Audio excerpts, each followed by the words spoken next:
More about that when Yan talked during the Melbourne reunion, right? But the reason why I want to say a few words is, first of all, it's a more intimate gathering, and amongst the CP Colombo plan, believe it or not, with one or two exceptions, we here are the youngest. You agree?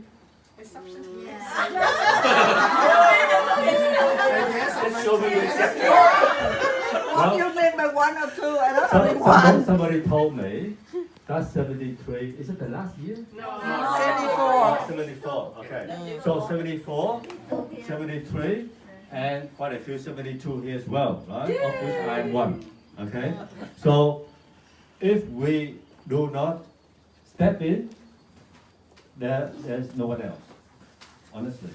Okay. Because right in this gathering here, I can see already Bitmai here has been working with it. Nam Han very active, and also Minh Hải, who couldn't be here tonight because she just recovered from Houston flu, I believe. And I myself been working. I mean, I'm pretty much a new boy on the block, right? In terms of joining only about close to 2 years now. Is that right, Mai? Yes. Yeah. And you are the new director. Wow. None of us are. We have been begging you and Han and Hai to join as directors. We're lucky to have you anyway. I think it's great. But you refuse to. I have no idea why. There must be a reason, must be a big reason, isn't it? We are just a small gathering. Now you can ask why. But We got you, Hai. We got you. okay. Let me just say that I think that at this stage here, when we are, most of us retire or semi-retire, you know, it's really wonderful. Speak for yourself. I will go. It's wonderful for me anyway, personally, to find something that I find quite meaningful, you know, to do and to contribute and to make a difference to the children and the poor people in Vietnam in particular. Because we all left the country, right, when we were young. But even so, you know, I always mindful of the debt of gratitude that we all have to our people, our country, regardless of our experience. That is a fact. That for 18 long years, we were nourished, you know, we were cherished by our parents, by our friends, by all the people there, despite all the war, the mayhem that goes on, that went on at that time. Okay? So I find it really inspirational that people of the older generation have built this organization. At least they have like a very good foundation and framework that now allow us to expand and build on. And we are lucky enough, in about a year ago or less than a year ago now, we achieved the deductibility status with the ATO and the Department of Trade and Foreign Affairs. So that means that every donation that you guys make as a Australian taxpayer is fully tax deductible.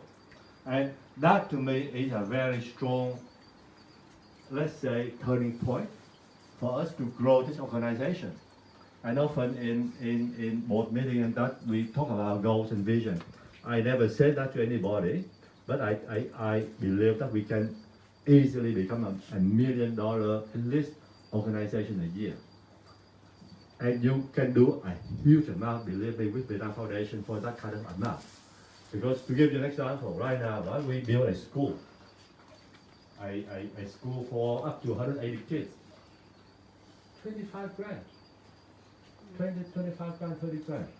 We built a bridge that goes across a river that used to have like bamboo stick, literally, that the kids have to hold on to their dear life every morning when they cross the bridge to go to school. Okay, now we have a a 5-ton bridge for 18 grand. Huh? 5-ton bridge, that takes car, bags, everything, of course. The reason is that we do it in a very efficient way. They're practically zero cost for us. They're all volunteers like myself, like Mai and Han, etc. We partner up with people in Vietnam, right? So they help with the delivery of the project. People like Red Cross, like cái nhóm hành trình yêu thương. So they are very people with big hearts, and they do this for free. So they go to the village. They get the villagers and the community there to volunteer their labor, their time. They donate their land, do co-contribution.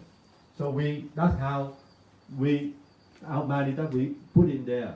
We may put in $1, but we get $3 or $4 out of it. Because they donate land, they donate their time, they donate their ongoing operation cost. So we empower the people by allowing them, by encouraging them to do things for themselves. Okay? Like they say, we don't fish, we don't give people the fish. We teach them to fish. And that's why we empower, we give them that resilience, to go on and to build for themselves. And it's really, in the last couple of months now, I think, I've been trying to help Vietnam Foundation rebuild their website with new writing. And that gave me a fantastic opportunity to go into the old archives and look at all of the work that they've done and see how they do it, so that I can write a, coherent sort of website, right? Which when we launch it, I will send to you to have a look at.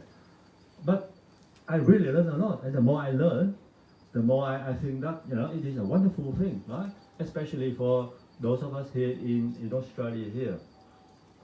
We are relatively young compared to our OCP people. We have also our children, our kids. My daughter, when she learned about Vietnam Foundation, she clicked on the website, she donates straight away $200 a month, committed. So that's the kind of younger generation as well that we can encourage, and we can, bring in, and we can do some real change there, some real work there. I'm not trying to make this too long, right? But I do encourage you to think about it. And you all know Mai and Hải and Nam Han and so forth, and myself. Now that you come here for tonight, just let us know, right? And if we have any news, any event, any fundraising or whatever, we let you know. And if you want to help a bit more actively, we welcome that, because we're looking to grow, we're looking to expand. We should expand from a $50,000 in organization a year to $1 million organization. Right? We have to think big.